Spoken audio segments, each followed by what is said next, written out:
Kevin, we're going to have a look at Wolverhampton Wanderers taking on Crystal Palace. Look, Crystal Palace were absolutely robbed. It's actually become farcical what's happening with VAR. It's become farcical when it's a clear penalty. The referee needs to go to the pitch side monitor to check. I don't know what type of rules. I don't think anyone watching the game, Kev, actually understands what VAR means anymore. It's just become a joke.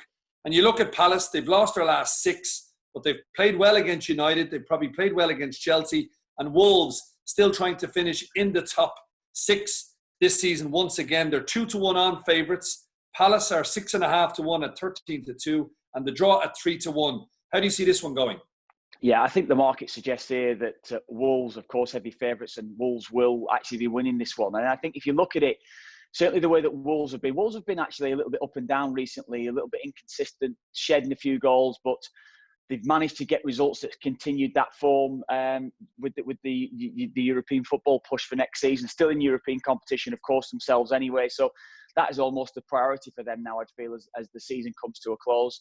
And Palace, yeah, I mean, with VAR, it's farcical is what you say. And you can't look any further than that. The way that some of the decision-making has been, and something has got to change, I feel, going into next season, because there's been things that have worked, but there's been a lot more that hasn't worked with VAR, and that's ultimately what cost Palace, I feel, this last couple of weeks. But Palace have been shipping goals, and that is the worry in this game. The way that Wolves have been playing, Palace haven't looked great defensively like you would expect from Roy Hodgson, and I fancy Wolves to take this one. Wolves to win to 0 is what I really fancy here.